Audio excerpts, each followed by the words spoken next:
Hi, I'm Harpreet Chana. I'm the founder of the Mental Wealth Academy, and this week's Wellbeing Wednesday tip is all about burnout. Are you suffering with burnout? Do you know the difference between stress and burnout? Because a lot of us think that it's exactly the same thing, and it's not. There is a difference. Yes, chronic mental stress can lead to burnout, but stress is different in that it's usually something that's short-lived. It's something that we experience because there's a situation or event that has put pressure on us, and it's our reaction to those situations and events that is causing that stress. So when you remove that stressor, and it's usually something that's outside of your control, so something like a big project or a big deadline that you're working to, when you remove that stressor comes to an end, the stress will usually dissipate. Burnout is slightly different. Burnout is something that is much more long-term, and it's associated with feelings of emptiness, of feeling completely mentally exhausted, devoid of any kind of motivation, and really just feeling like you're beyond caring about anything. When you are suffering with burnout, there's a real disconnect between who you are and what you are doing, usually in the workplace. So it's usually because you are working for an organization or a line manager whose values are just not aligned with your own values. And so you feel that you're having to force yourself to do things that just don't align with who you are. And they're just really things that you don't want to do.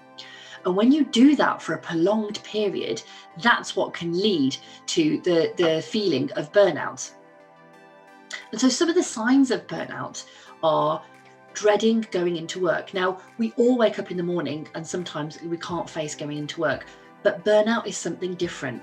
Burnout is really dreading going into work, and when you get to work, all you want to do is leave from the minute that you get there. So it's slightly different. It's about having really low energy and low interest in your work and what you're doing. You might be having trouble sleeping. You might be feeling really negative and critical of both of yourself and of colleagues. You might find that you're being irritable most of the time, again, towards colleagues and towards yourself. You might be feeling like your work just goes completely unacknowledged, unrecognized, and it's not making a difference. So you start to think, well, why am I even bothering? What's the point? And finally, it's those feelings of emptiness. That what's the point just leads to you feeling just not happy, just lacking in any kind of joy. So they're the signs and symptoms of burnout. So what are the causes of burnout? Well, I touched on this a little bit in that it's when you are working for somebody whose values might not align with yours. But it could also be due to working in a completely dysfunctional environment or team where there are bad behaviours that your colleagues are demonstrating, and they're just getting away with it, and they are allowed to be unreasonable or acceptable, and you might not be. That can be a real cause of burnout. You might be experiencing a complete lack of support, either from your line manager or from the senior management team. There might be a complete lack of recognition for what you do and what you bring to the organisation and the team as a whole. And finally, it's that real lack of autonomy.